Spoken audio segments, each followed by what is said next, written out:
Is Brightline's direct train service to Walt Disney World going to be off the rails before it even begins, making it a one-way ticket to nowhere, or is it going to be full steam ahead? But either way, enough of those stupid puns, let's dive into all of that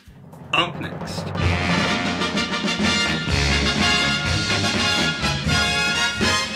Hi there Waltoneers, I'm Jack and this is of course DSNY Newscast. Before we get started, be sure to go and subscribe down below, hit that notification bell, and with that out of the way, let's get straight into it. As the last time I covered this project, it was in November 2020, when we had just received an official announcement by Brightline Trains and the Walt Disney Company that they were working in close collaboration developing and designing a train station to be constructed at Disney Springs. However, to call this a train line to Disney would be misleading, as Disney Springs is only going to be one stop as part of Brightline's larger overall plan to extend their existing network from Miami to Tampa. As when complete, this ambitious high-speed rail service will go from Miami through Fort Lauderdale to West Palm Beach, and then from West Palm Beach to the Orlando International Airport, and then take a stop along the way at Disney before eventually terminating in its final destination of Tampa.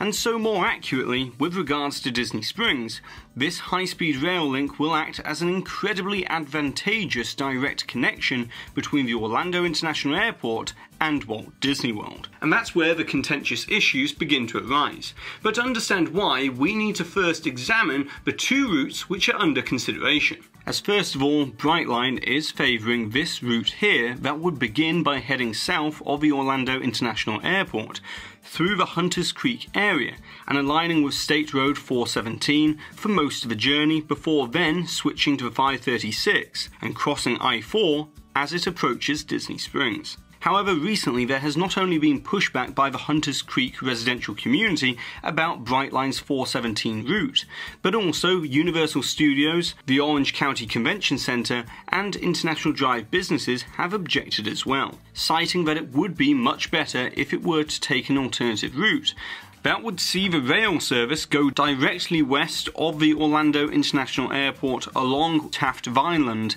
and then join with State Road 528 before then following I-4 for the rest of the way to Disney Springs. Although importantly, it should be noted that this alternative route would presumably include another station located near the convention center that so happens to be nearby where Universal's upcoming Epic Universe theme park and resort is going to be located, meaning that Universal would be the first stop for airport travelers before then going on to Disney. But there is a big problem in all of this, as despite both routes being approximately 17 miles long, the 528 route would be considerably more expensive, as Brightline predict that their favoured route of the 417 would approximately cost just over $1 billion, or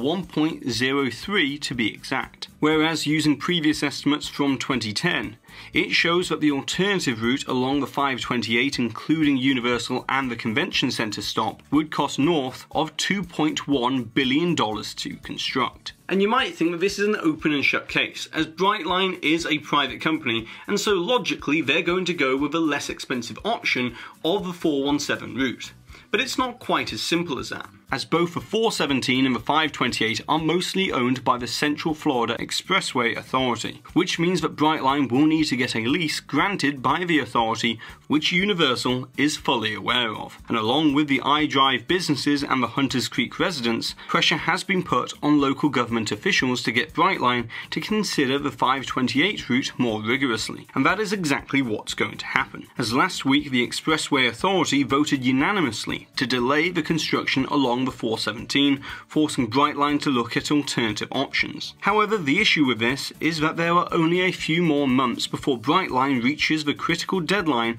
for the approval of the next phase of development, thus potentially jeopardizing the Orlando to Tampa 85-mile extension and perhaps dooming the Disney Springs station as well. And from a pure financial perspective, the Miami to Orlando service is already costing Brightline an estimated $4 billion,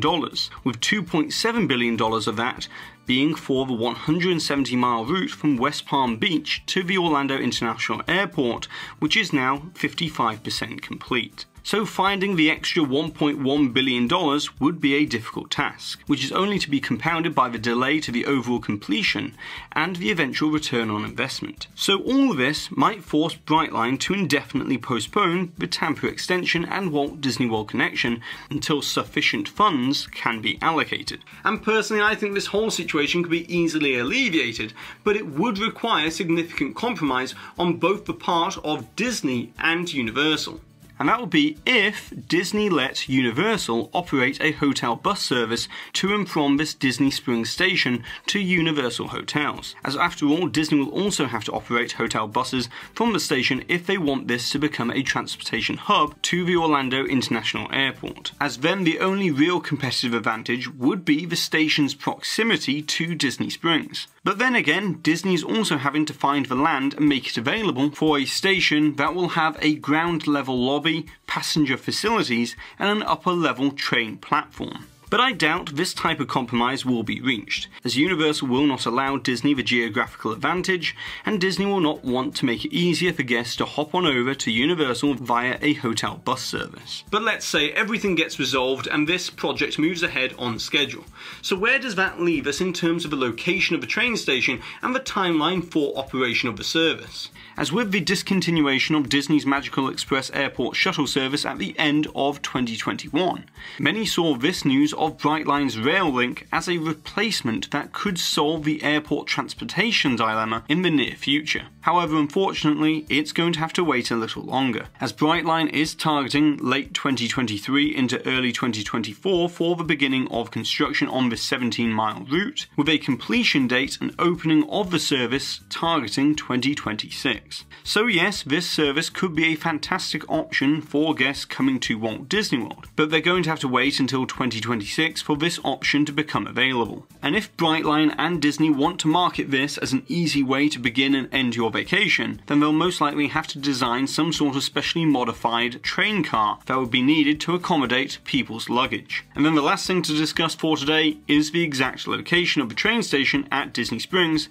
as it's still unknown, but it is most likely to be located south of East Buena Vista Drive, just opposite Disney Springs, and accessible via a pedestrian bridge. And so with the announcement that Disney is building a new regional headquarters in Lake Nona near the airport that will become home to 2,000 Disney Parks, Experiences and Products employees and some Imagineers that will be relocating from California to Florida in the next 18 months, perhaps the next step after that would be to relocate some of the corporate roles opposite Disney Springs to Lake Nona as well, thus freeing up more space for this transportation hub infrastructure and train station in the next couple of years. However, that's a lot of ifs, ands and buts, and a lot would have to fall into place for all of that to happen. So for the time being, I'll continue to monitor this situation and be back to update you on this Brightline train service later in the year. But now, it's over to you, the Waltoneers. I would like to know, what are your thoughts and opinions about this Brightline train service coming to Disney Springs in the near future, and also which one of the routes do you think is most realistic to be completed